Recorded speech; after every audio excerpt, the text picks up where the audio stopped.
In Psalm 25, there's a picture of David describing people who are attacking him.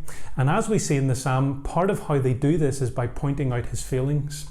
And within the psalm, there seems to be this desire to shame him. And the whole situation has left David saying that he's lonely, he's afflicted, he's troubled, he's in anguish, distressed, hated, and he's aware of how far he falls short with God. What a situation to be in. How would you handle that? What would you do in this moment? What would you hope for at this time? Well, David's hope is that all of this wouldn't lead him into a place of feeling shame or being shamed by these people. But even at this time, there would be friendship with God. And so as we look at the psalm, we get a picture on how David handles this attack. And the first thing we see is that David is humble. David's reaction then to this is not that his back is up, his feelings are hurt, and so he just puts his head down and he stubbornly goes his own way. It's not a Frank Sinatra, I did it my way moment. And I think sometimes in these moments that can be our response. The default is to think, well, I'm going to show you. It's just to keep going and to prove that the person is wrong and to push your own way. But within this psalm, David is humble before God. He takes his eyes off his attackers.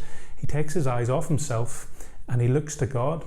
Verses 4 and 5 say, show me your ways, teach me your paths, guide me in your truth. You know, in response to the attack, for David, it's not about them and it's not about himself. David's response is actually to turn to God and to open himself up to him. And as he does that, I think we get a real picture of humility. The second thing we see within this psalm then with David is that he's honest. We see David's honesty in this psalm. He doesn't dodge or shirk away. In verses 6, 7 and 11, he talks about the sins of his past, his rebellious ways. He faces the things that his accusers have pointed out about him, and he faces the things that maybe he's carried with himself personally. He hints that maybe he hasn't kept all of God's way and that his iniquity in relation to that is great. David is not claiming to be perfect before God in this instance. But again, we might feel like we need to plead our innocence. The temptation might be to glaze over and just forget where we might actually have fallen short. But David here is honest. He's honest with himself, and that's no bad thing, because this honesty with himself moves him towards an honesty before God and an awareness of needing God's love and forgiveness.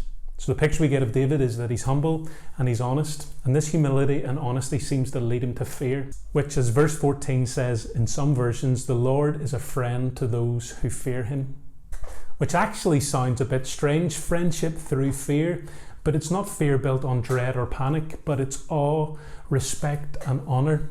And this comes out of this humble and honest turning to God.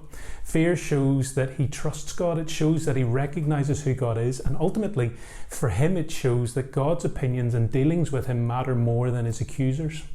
So how do we respond to these moments?